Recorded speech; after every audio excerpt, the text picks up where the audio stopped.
Yo, what is going on, guys? Welcome back to another video. So smack dab in the middle of a kind of boring second day of the NHL draft, Elliot Friedman decided to drop an absolute bomb when he tweeted out regarding Mitch Marner. Something to keep an eye on and off this week. Toronto and Vegas have been discussing the possibility of a sign and trade involving Mitch Marner. Likelihood of it happening, hard to say, but talks have occurred and continue to do so. Then he quoted that by saying, I believe Nick Waugh will be going to Toronto if this gets done. And yeah, previously, obviously, Marner's been linked to Vegas for a lot throughout this process, but we expected Marner hit the open market. There were reports that it was only going to be a 4-year deal, only a 7-year deal, that Toronto was not going to facilitate some kind of sign and trade to get it done. But now, according to Freeman, if Freeman's tweeting this out, this means that it's at least a coin flip, in my opinion. Freeman is the gold standard in terms of insiders. And this is very interesting. I've said it throughout the process, and I was very high in the Vegas Golden Knights' likelihood of doing something ultra aggressive, because although they did win the Stanley Cup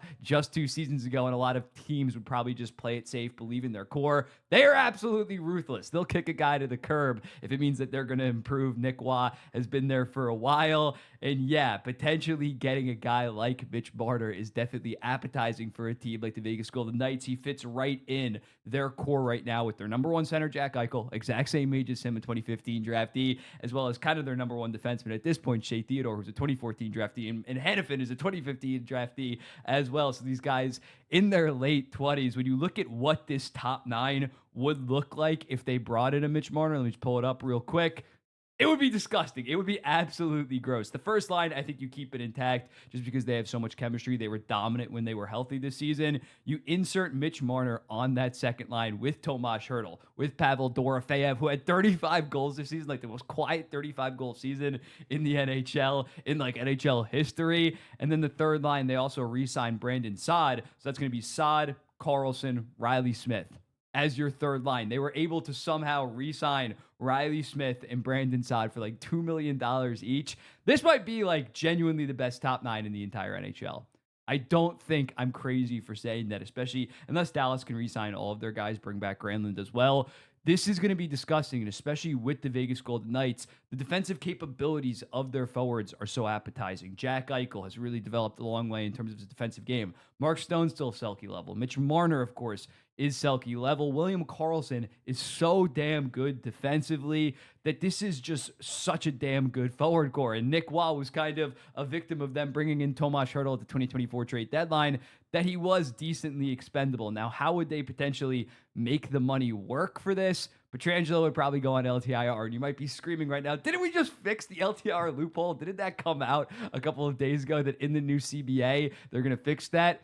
That's not until the 2026, 2027 season. So they're going to have like one last dance doing the LTIR bullshit. Pietrangelo, it's already saying that he's dealing with some injury, and I'm sure that he does have some injury to a degree, but it would not shock me one bit. If he misses the first 3 to 4 months of the season, then Mark Stone, oh, my back is hurt, and I'm going to go on LTIR for a bit, and they're just fully $8 to $10 million over the salary cap space come the playoff time, because Nick Waugh, he makes $3 million.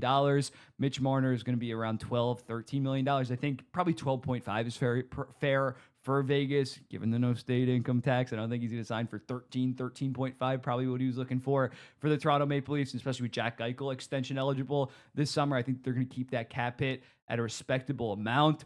But for the Vegas Golden Knights, man, this would yet again jettison. And they won the goddamn division last year and were a very good team, made the second round. But this would definitely put them yet again on the same tier of an Edmonton Oilers, of a Dallas Stars, of a Florida Panthers to potentially get that second Stanley Cup in 4 seasons.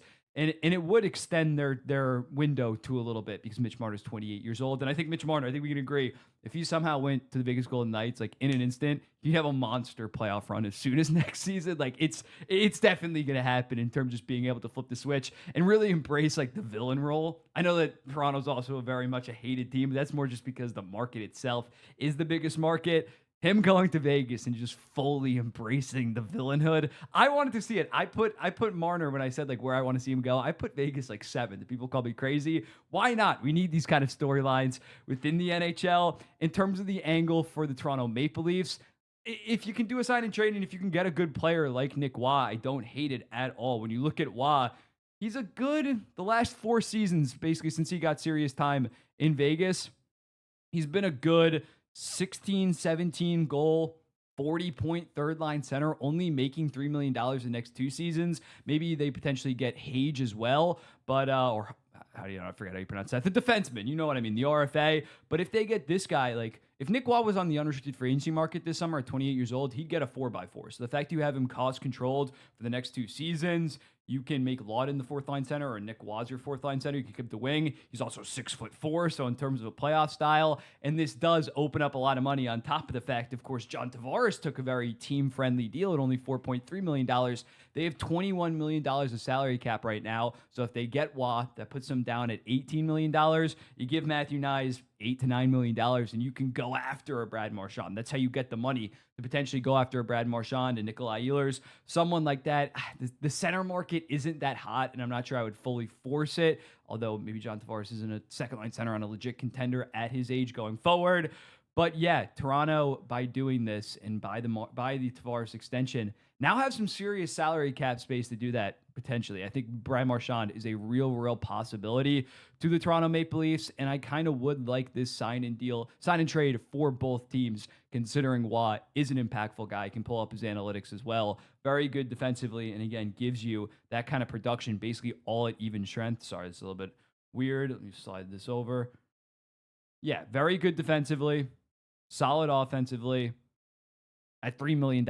You take that every day of the week. So let me know in the comments, what do you think about this potential sign and trade for Mitch Marner? What do you think about the Vegas Golden Knights going all in with the LTIR the last season that they can do this? Again, nothing's official yet. Might be official by the time this gets posted. I'll be seeing you in the next one. Peace.